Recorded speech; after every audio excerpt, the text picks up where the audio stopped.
tanaman saya keserang patek, kok bisa berhenti, kok bisa kering, terus saya bersihkan kok sudah tidak ada pateknya lagi. Berhenti pateknya itu saya menggunakan bahan aktif.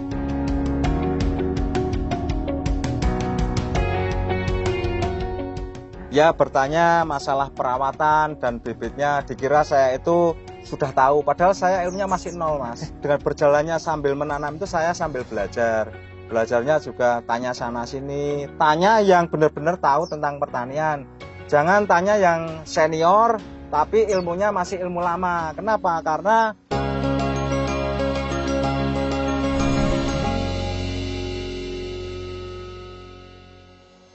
baik sahabat petani semua, kembali lagi di channel Mitra Bertani TV. Masih bersama Mas Lukman yang kemarin sudah menceritakan tentang kronologi atau bisa menghasilkan tanaman seperti ini gitu. Kemudian kita sudah berjanji ingin membocorkan kiat suksesnya terkait dengan perawatan. Ini Mas Lukman baru pertama kali ini menanam, tapi hasilnya sudah sangat alhamdulillah. Terlepas dari pemilihan varietas yang tepat, ternyata juga perlu diimbangi dengan perawatan yang tepat pula gitu. Mas Lukman, kalau boleh tahu Mas, untuk pembuatan lahan sendiri Mas, apakah ini ada kunci atau trik-trik khususnya menurut Mas Lukman? untuk lahan itu adalah pokok sebelum kita menanam apapun. Jadi pertama kali itu saya ilmunya masih nol. Saya itu membuat bedengan itu saya menurut sama yang mencangkul lahan saya. Jadi waktu itu yang ada parenya itu pokoknya saya manut sama yang nyangkul. Tapi setelah saya melihat-lihat di Google ataupun di YouTube, oh ternyata yang bagus itu seperti ini. Terus untuk lahan yang pertama udah terlanjur tuh nggak apa-apa. Untuk lahan yang sebelah itu saya maksimalkan, Mas. Jadi pertama pembuatan bedengan dengan satu syarat. Kita membuat sanitasi dulu, sanitasi kelancaran air. Jadi setiap hujan itu kita melihat air itu 15 menit itu langsung hilang. Jadi jangan sampai lebih dari 2 jam, 3 jam nanti keburu terlalu lembab. Kedua, untuk ukuran bedengan kita harus membuat ukuran yang lebih tinggi. Kalau tingginya itu kalau saya rasa itu sekitar 60 sampai 70 cm itu bagus. Dan untuk kerataan bedengan itu bentuknya itu seperti geger welut. Istilah orang Jawa itu geger welut. Jadi kalau air jatuh, airnya langsung jatuh ke pinggiran. Kalau misalnya terlalu rata, itu air itu ternyata malah masuk ke lubang-lubang tanam. Itu ada kejadian di tempat yang ada parenya itu kan ada yang sempat layu itu ternyata airnya itu nggak hilang. Air nggak hilang, lembab, terus masuk ke lubang-lubang tanam. Ya bagian sebelah situ yang pertama kali terserang layu. Oh itu sebagai pembelajaran saya. Kalau gitu untuk yang bedengan yang sebelah harus lebih bagus, dan bedengan selanjutnya yang saya buat lahan baru itu lebih tinggi, lebih besar, lebih bulat, sanitasinya juga bagus. Untuk dasarannya saya cuma menggunakan kohe kambing yang sudah terfermentasi, yang tidak saya aduk, Mas. Saya taruh di tengah, terus saya kasih kapur dolomit yang banyak. Istilahnya itu kalau untuk petani-petani yang dulu kan buat apa sih pakai kapur dolomit. Nah, karena saya sering literasi, terus ternyata fungsinya itu pH tanah itu adalah yang utama, Kunci. Jadi awalnya itu saya itu kan meminjam alat pengukur pH itu dari teman saya itu yang lebih senior itu Mas Pulung itu kan saya pinjam. pH-nya seperti apa. Nah, terus saya atur dengan penambahan kapur dolomit. Kalau sudah masuk stabil, baru saya berani tanam. Dan ada kejadian setelah hujan ekstrim itu pH itu tidak bertahan, Mas. pH itu ngedrop sampai 4,5. Gimana saya meningkatkan pH tanah? Saya kasih kalsium kok 2 hari seminggu nggak naik. Saya coba-coba dengan bahan yang baru pertama kali itu saya tahu ada soda kue, Mas. Soda kue itu saya uji coba di air yang pH-nya saya dropkan dengan NPK Mutiara itu saya ukur, kok ternyata bisa naik ya. pH-nya itu kok bisa bagus. Saya terapkan ke lahan, ke tanah. Saya kasih soda kue sama kalsium. Itu instan, Mas. Dalam waktu 5 menit aja pH udah naik. Nggak usah pakai waktu 3 hari atau berapa. Terus saya tunggu sampai 2 hari, kok ternyata pH-nya masih bagus. Saya ulangi 1 kali lagi, jadi 2 kali pengaplikasian soda kue itu, pH-nya sudah bagus, sudah di atas 6.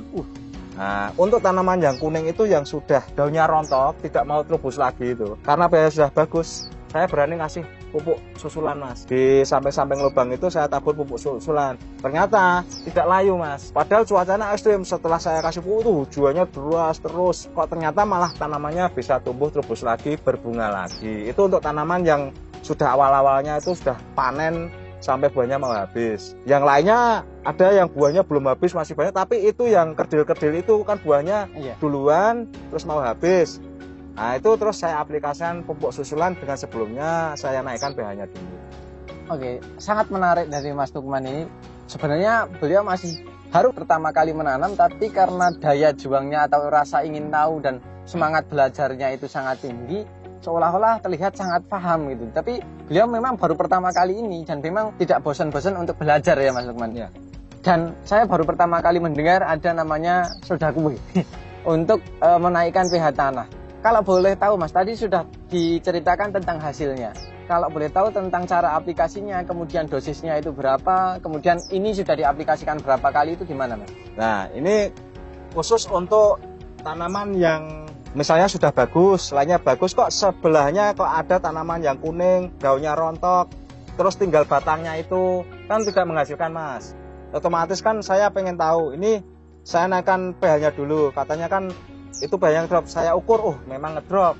Oh memang karena ngedrop saya mencoba bahan-bahan yang bisa untuk menaikkan pH. Saya melihat di Google apa sih, oh ternyata dulu waktu ada tanaman hias, soda kue itu bisa untuk spray, bisa untuk ngocor, tanaman bagus. Saya coba saya ukur, kok pH-nya bisa naik ya, misalnya dari 5 kok bisa jadi 6,5. Saya aplikasikan ke tanah, ternyata berhasil. Dengan kondisi tanah yang bagus, maka saya berani memberikan pupuk susulan di musim penghujan. Katanya unsur N tidak boleh Mas. Itu karena tanaman saya itu sudah tidak produktif. Saya kasih unsur N dengan mutiara, tambah KNO3 putih, itu kan N-nya tinggi. Saya tambah fosfat dan saya tambah KCl. Itu kan kalau ditaburkan, itu tanamannya kalau nggak kuat malah mati. Ternyata tidak Mas, malah tambah tumbuh subur dan terubus lagi, berbunga lagi. Alhamdulillah, mungkin itu hasil coba-coba yang saya kira berhasil. Kalau untuk dosisnya berapa Pak? Untuk dosis ini soda kuenya sama kalsiumnya? Oh, untuk pengocoran gini, misalnya kalsium itu saya kan pakai yang ember aja Mas, bukan yang 20 liter. Tapi pakai ember yang kurangnya 7 liter. Saya kasih kalsium 3 sendok. Saya kasih soda kue 3 sendok. Jadi sama. Dosisnya sama, kalsiumnya itu sama. Di ember yang sekitar 5-7 liter itu. Terus saya kocorkan kira-kira ya 1 gelas lah, satu lubang. Itu fokus hanya di yang pH-nya drop atau ke semua? Khusus cuma yang pH-nya drop. Kalau tanamannya yang sudah bagus, ngapain kita boros-boros seperti itu? Kita aplikasikan aja ke tanaman yang sudah tidak produktif, sudah mau layu, mau mati. Nah itu kita uji coba seperti itu, ternyata dia mau tumbuh lagi. Kemudian kenaikannya itu apakah dapat bertahan atau hanya sesaat Mas? Kalau menurut pengamatan Mas Lukman ini? Itu saya pengaplikasian pertama itu saya ukur selama 2 hari masih bertahan pH-nya. Saya tambahin lagi, meningkat lagi pH-nya. Selama 1 minggu itu masih bertahan pH-nya. Baru saya taburin pupuk susulan. Oke, berarti sampai 7 hari itu bisa dikategorikan masih cukup stabil. Setelah itu baru berani memberikan pupuk. Dan pupuknya tidak tanggung-tanggung, malah menantang, banyak yang mengandung unsur N. Jadi untuk pembuktian kalau mau mati ya udah nggak apa-apa karena itu sudah mau menjelang mati. Ternyata malah tumbuh tunas baru lagi. Gitu. Dan tanamannya jadi hijau lagi. Daunnya itu kalau yang kuning, kalau rontok ya udah rontok, tapi tumbuhnya itu jadi hijau. Terus ada yang daunnya belum kuning banget, itu tambah hijau, nggak rontok tapi tambah hijau juga ada. Rata-rata sekarang sudah seragam dengan kondisi yang dulu pH-nya stabil. pH stabil itu kan daunnya hijau semua, terus itu yang ngedrop sekarang sudah menyusul pertumbuhannya. Oke sahabat petani semua, jadi di lahan dasar ini kalau menurut saya sangat tepat apa yang disampaikan oleh Mas Lukman. Pertama terkait dengan pembentukan bedengan. Sebisa mungkin bedengannya itu besar, tinggi, kemudian lekukannya sebisa mungkin itu melengkung, tidak datar. Karena kalau datar itu ada potensi menimbulkan genangan. Dampaknya air hujan nanti tidak akan lancar, justru malah akan masuk ke lubang tanam. Dan ketika air itu mengenai sistem perakaran, di samping itu sangat lembab, tapi juga mungkin akan menurunkan pH tanahnya karena biasanya sifatnya masam dan lebih cocok untuk sebagai pertumbuhan jamur atau bakteri. Dan dengan pemberian pupuk pada bagian tengah yang sudah jelas terfermentasi, menurut kami itu bisa sangat dibuktikan terkait dengan kualitas tanaman yang dihasilkan. Tanaman antivirus khususnya CMK pada bagian bawah itu kalau musim seperti ini harusnya tingkat kelayuannya sangat tinggi. Tapi lahan milik Mas Lukman karena itu tidak bersentuhan langsung dengan pupuk, malah sampai sejauh ini masih sangat aman. Mungkin itu ya trik dasar yang mungkin sahabat petani perlu perhatikan, dan itu sangat murah, tinggal kita mengelolanya. Kemudian kalau untuk perawatan fase vegetatif, Mas Lukman, apa yang perlu ditekankan?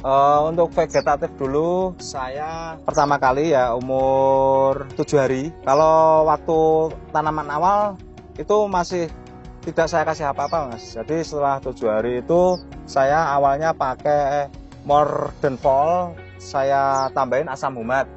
Saya tambahin yang mereknya apa? Power Soil kalau nggak salah itu. Itu untuk khusus lahan yang saya rawat yang ada parenya belum, itu malah tanpa kocor, itu puasa itu, karena saya tidak bisa mengocor. Untuk lahan yang tanamnya tinggi ini saya rawat, kasih itu, terus selisih sekitar 15 hari lagi, saya membuat fermentasi kotoran kambing dengan E4 dan molase yang sudah saya jadikan sekitar 40 harian sebelumnya. Itu saya sudah persiapan, betul. Saya kocornya cuma asam humat itu, Power Soil itu sama POC. Itu dulu kocornya cuma 2 kali. Terus waktu pecah cabang itu awalnya itu sudah saya hentikan untuk pengocoran itu. Saya ganti dengan tabur dolomit dan asam humat. Setelah tanaman berbunga, saya kocor kalsium. Kalsiumnya waktu itu saya menggunakan Kalha sama tambah Manohara. Saya beli di online ada Manohara. Terus setelah itu tidak saya kocor lagi, cuma saya spray terus pakai pupuknya daun. Kalau untuk insektisida itu tergantung ada hamanya atau tidak. Oke, jadi pertumbuhan awal ini juga sebenarnya sangat simpel atau sangat sederhana. Untuk pemacu sudah sering saya sampaikan ya, dikocor menggunakan Mordenfol ditambah dengan Power Soil. Mungkin ketinggian dan kekuatan tanaman itu juga ada kaitannya dengan itu. Kemudian kocor kedua menggunakan Power Soil ditambah dengan POC buatan sendiri yang telah terfermentasi sekitar 40 harian. Yeah. Dan insya Allah itu sudah terfermentasi sempurna dan diaplikasikan itu dan sudah dihentikan. Sudah. Dan setelah itu baru pembentukan cabang atau pecah pang, itu baru dilakukan kocor kembali menggunakan kalsium, dan sampai saat ini nggak dikocor lagi. Tidak, tanpa ada kocoran tambahan apapun. Fokusnya hanya di spray. Kalau untuk pertumbuhan, untuk pupuk daun, apakah juga menggunakan atau tidak? Saya menggunakan kalium fosfat yang boron itu ganti-ganti, Mas. Saya itu pertama kali menggunakan merek Kalinet, terus ada yang beli di online itu nggak ada mereknya juga saya uji coba, terus ada temen yang promo juga saya pakai. Jadi intinya yang penting kandungannya ada kalium fosfat dan boron. Itu untuk spraynya. Terus saya rolling dengan kalsiumnya juga saya spray. Jadi intinya cuma itu aja yang saya pakai, nggak ada lain-lain. Saya juga menggunakan asam amino itu cuma baru sekali, Mas, untuk tanaman yang kerdil. Saya pilihin yang kerdil aja, yang sudah sehat nggak usah ditambahin seperti itu. Jadi Mas Lukman ini adalah petani pemula yang bisa kita jadikan contoh. Jadi untuk perawatan pun beliau juga cukup detail. Kalau sudah baik, ngapain perlu kita tambahkan gitu. Jadi untuk kayak tadi pemberian soda kue, kemudian tadi asam amino, itu juga hanya difokuskan pada tanaman-tanaman yang membutuhkan. Yeah. Kita akan mungkin lebih spesifik lagi ini, Mas Lukman, tentang fungi dan inseknya. Karena di video pertama jenengan pernah mengatakan bahwa saya tidak seperti petani-petani biasanya. Saya selalu melakukan rolling bahan aktif, bahkan mungkin hanya sekitar 2 kali menggunakan, kemudian ganti. Yeah. Yang dimaksud seperti itu gimana, Mas Lukman? Jadi saya itu sebelum mengaplikasikan, saya itu belajar online. Di situ saya membaca merek dagang juga ada, membaca bahan aktif juga ada, membaca cara mix yang bagus juga saya pelajari. Jadi saya itu mengaplikasikan antara sistemik dan kontak. Itu tiap 2 kali spray menggunakan bahan aktif. Kontaknya 1, sistemiknya 2. Setelah 2 kali spray, saya beli lagi dengan merek yang lain juga, bahan aktif yang lain juga. sampai sekarang tidak sama terus Mas. Jadi saya itu menggunakan kayaknya seluruh merek sudah saya gunakan. Kenapa? Bukan untuk pemborosan, itu bukan. Pertama saya belajar merek apa sih yang efektif untuk penyembuhan. Misalnya dulu ada bercak daun. Oh, saya menemukan ternyata ada merek ini yang cocok. Terus ada patek. Oh, ternyata penggunaan saya gonta-ganti itu, oh ternyata yang cocok ini. Jadi saya tahu ilmunya. Oh, ternyata yang efektif itu campuran antara ini dan ini. Nah, seperti itu. Mungkin karena saya boros itu saya mencari ilmunya, bukan mencari hasilnya itu nanti seperti apa, enggak, tapi yang efektif itu apa. Seperti insektisida itu pertama juga saya coba-coba, wong saya nggak tahu. Ternyata setelah saya banyak membaca, saya ketahui langsung praktekkan, ternyata yang efektif ini. Jadi kalau misalnya besok ada hama, saya tinggal belinya ini. Kalau misalnya ada patogen, saya mixnya ini sama ini. Jadi sudah tahu ilmunya dulu. Oke, sahabat petani semua, mungkin kita akan coba detailkan kembali, karena kalau saya mungkin tadi Mas Lukman sudah menyampaikan seperti itu, kalau saya tidak menanyakan ulang, mungkin akan ada banyak pertanyaan yang masuk di kolom komentar, Mas Lukman. Kira-kira formula apa yang mungkin efektif untuk mengendalikan patek? Yang tadi kan Mas Lukman tadi sepertinya sudah membocorkan lah, untuk mengendalikan patek sudah menemukan formulasinya. Tentu saja mungkin kalau versi Mas Lukman bukan merek dagang tentunya, tetap lebih ke arah kandungan atau bahan aktif. Kira-kira apa Mas Lukman? Jadi yang saya praktekkan itu, saya mencoba-coba itu, terus ada 3 bedeng yang saya fokuskan untuk rolling ya. Jadi pertama itu kan saya tidak rolling, jadi ganti bahan aktif. Tapi karena saya merasa, ini bahan aktif ini kok ternyata tanaman saya keserang patek, kok bisa berhenti, kok bisa kering, terus saya bersihkan kok sudah tidak ada pateknya lagi. Padahal yang lain ganti merek itu malah ada yang tambah ya, ada yang berhenti. Jadi dari situ saya menyimpulkan untuk kandungan bahan aktif yang saya gunakan untuk 3 bedeng uji coba yang sudah berhenti pateknya itu, saya menggunakan bahan aktif sistemnya karbendazim, saya mix dengan klorotalonil. Terus saya rolling dengan tebukonazol, saya mix dengan mancozeb. Jadi 4 bahan aktif itu, penggabungan itu saya gunakan 1 kali aplikasi ini, 1 kali aplikasi itu. Jadi bukan 2 kali Mas, jadi 3 bedeng itu gantian. 1 kali klorotalonil sama karbendazim, dan 1 kali lagi tebukonazol sama mancozeb. Jadi itu rolling. Itu ternyata juga bagus, bisa menghentikan. Kalau untuk lahan yang lain masih sama, saya masih berganti-ganti bahan aktif. Dan ada pateknya yang berhenti dan ada yang tidak gitu. Ya. Saya cuma intinya mencari ilmunya. Dan sedikit bocoran ya tadi, kalau Mas Lukman untuk menemukan ilmu seperti itu sebenarnya biayanya sangat mahal, karena saya tahu melihat dari bekas kemasannya itu sangat banyak. Tapi memang tujuannya bukan untuk pemborosan, bukan, tapi mencari ilmu mana yang paling efektif. Dan alhamdulillah saat ini sudah mulai menemukan titik temu ya Mas ya, dengan menggunakan 4 bahan tadi, kemudian diaplikasikan secara rolling. Jadi dia tidak pernah mengaplikasikan bahan aktif yang sama untuk beberapa kali spray, tapi sebisa mungkin terus di rolling. Harapannya adalah untuk mengurangi resistensi dari patogen penyakit tersebut. Kemudian tadi juga sudah sedikit disampaikan Mas Lukman terkait insektisida yang mungkin bisa dipakai ketika memang sudah dibutuhkan. Dan tadi juga sudah mencoba beberapa merek dagang atau beberapa bahan aktif. Menurut Mas Lukman, untuk kalau di tanaman cabai mungkin yang paling momok, yang paling menakutkan untuk hama atau insek itu dari apa Mas Lukman? Jadi kalau untuk tanaman yang saya tanam yang absolut ini, ya alhamdulillah ini untuk hama itu kayaknya udah tahan ya. Untuk daunnya itu untuk trip dari awal aja udah tahan. Terus untuk penyakit kuning, namanya aja antivirus ya. Itu kan saya tidak perlu mengaplikasikan untuk menghilangkan kutu kebul, atau tidak terlalu banyak untuk berjuang melawan trip. Jadi agak ngirit. Terus tapi kalau sudah berbuah itu cuma serangannya mungkin saya lihat pertama itu ada ulat ya, yang ulat bur yang menyerang di masuk buah. Dari situ saya cuma pakai bahan aktif klonpenapir. Clovenapir. Nah, itu sangat bagus sekali, sangat efektif untuk ulat-ulat apapun sekali semprot KO. Nah, cuma itu kalau untuk lalat buah sih saya biasanya malah sering pakainya itu malah aneh-aneh itu. Lalat buah itu saya pakai obat nyamuk autan itu juga pernah loh itu. Itu sering saya pakai karena cuma yang penting mengusir aja. Kalau yang menyerang untuk terserang lalat buah itu jarang. Tempat saya itu jarang. Jadi nggak tahu itu efektivitas dari obat itu atau memang tidak ada lalat buahnya, saya tidak tahu kalau itu. Jadi kalau untuk hama itu agak minim di tempat saya. Oke, sahabat petani semua, mungkin itu cerita dari Mas Lukman gitu ya, terkait dengan penggunaan insektisida. Beliau sangat menyesuaikan dengan kebutuhan. Kalau tidak butuh, ngapain diberi? Untuk trip dan tungau mungkin Mas Lukman agak sedikit santai karena Absolut 69 ini menurut Mas Lukman sudah lumayan tahan. Kemudian untuk kutu kebul yang biasanya menjadi vektor untuk virus kuning, tapi karena ini brandnya tahan virus, jadi santai, nggak perlu nggak perlu dihilangkan, nggak perlu dipusingkan, nggak apa itu, nggak menyerang, nggak ada kutu kebulnya. Walaupun ada yang sampingnya terong loh itu. Terong biasanya itu biasanya kalau terong itu mengundang ya, biasanya banyak sekali kutu kebulnya. Tapi di sini masih tetap aman itu ya Mas. Dan itu ya sahabat petani semua, dengan pemilihan varietas yang tepat ternyata juga akan mengurangi biaya produksi karena biaya pengerawatan akan menjadi lebih ringan. Kemudian insektisida tadi sudah disampaikan, untuk lahan ini tidak terlalu ribet, untuk hanya ada sedikit ulat, kemudian beliau pun kendalikan menggunakan bahan aktif Clovenapir.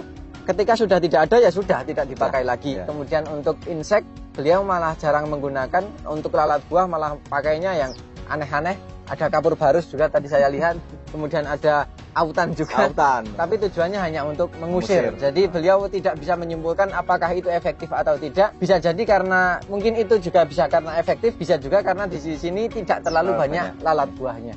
Mungkin itu sudah banyak yang kita bahas Mas Lukman dari awal sampai akhir, dan alhamdulillah bisa sesukses ini, dan ini adalah pencapaian yang menurut saya sangat luar biasa kelasnya untuk petani yang baru pertama kali menanam. Sebelum kita akhiri Mas Lukman, mungkin ada pesan yang ingin disampaikan untuk sahabat petani semua. Jadi begini teman-teman petani semua, saya tidak bisa memberikan nasihat, yang penting tetap jaya petani Indonesia. Tetap jaya, dan beliau tidak perlu banyak berkata-kata, tapi tindakan beliau sudah bisa kita tiru. Ternyata untuk bertani kita tidak bisa monoton, kita juga harus perlu beradaptasi dengan lingkungan, kita perlu menyesuaikan. Jadi jangan hanya ikut-ikutan, karena trennya kalau saat ini mungkin ikut-ikutan, tapi kita juga perlu paham terkait dengan lingkungan, kemudian dengan cuaca, kemudian dengan kebutuhan tanaman itu. Jadi banyak hal sederhana yang ternyata itu bisa memberikan dampak yang sangat signifikan. Sebelum kita akhiri, saya akan mencoba menyimpulkan apa yang telah kita bahas dalam video ini. Yang pertama, pemilihan varietas itu jelas menjadi salah satu faktor penentu untuk keberhasilan budidaya tanaman, tapi itu juga tidak merupakan satu-satunya faktor penunjang keberhasilan. Tentunya perawatan itu tidak bisa kita tinggalkan atau kita lupakan. Pembentukan bedengan sebisa mungkin diusahakan besar dan tinggi minimal sekitar 60-an cm. Saluran drainase sebisa mungkin tuntas. Kemudian jarak tanam sebisa mungkin agak renggang. Mungkin Mas Lukman pun ini sudah terlalu rapat. Mungkin efektifnya minimal sekitar 50-an kali 50. 50 kali 50 cm. Kemudian sebisa mungkin bedengan itu bentuknya adalah lekungan atau jangan datar. Kalau datar nanti air itu akan mudah masuk di situ dan akan meningkatkan kelembaban. Pemberian pupuk dasar sebisa mungkin jelas itu sudah terfermentasi sempurna. Posisinya sebisa mungkin itu di tengah dan tidak diaduk dengan tanah, kemudian tidak pas di bawah akar. Kemudian untuk perawatan pada fase vegetatif sudah disampaikan tadi menggunakan modern fall, kemudian juga ada asam humat, kemudian ada POC fermentasi sendiri, kemudian fokusnya lebih ke arah kalsium kalau Mas Lukman mungkin tentang menjaga supaya pH itu tetap stabil di atas 6 atau 6,5 mungkin ya Mas Lukman. Kemudian kalau untuk penyepraian beliau juga menyesuaikan, untuk fungi beliau bergonta-ganti, tapi menemukan titik terang yang paling efektif itu ada 4 bahan tadi sudah disampaikan. Kemudian jangan terlalu monoton menggunakan bahan aktif yang sama karena itu akan meningkatkan resistensi. Kemudian untuk insektisida sebisa mungkin disesuaikan dengan kebutuhan. Kalau butuh baru digunakan, kalau tidak ada jangan terlalu sering digunakan karena hanya menghambur-hamburkan uang. Mungkin itu. Kemudian saat ini sudah petikan yang ke-25 mungkin 25 hari ini. Alhamdulillah hasilnya masih sangat memuaskan dan semoga tetap seperti ini Mas Lukman. Jadi tetap aman dari serangan hama dan penyakit. Mungkin itu yang bisa kami sampaikan. Semoga video ini bermanfaat, dan apabila video ini bermanfaat jangan lupa klik like, comment, share, dan jangan lupa subscribe untuk tidak ketinggalan info terbaru dari kami. Terima kasih. Dari saya Zaki, salam Mitra Petani Indonesia. Wassalamualaikum warahmatullahi wabarakatuh. Dan sampai jumpa di video kami selanjutnya.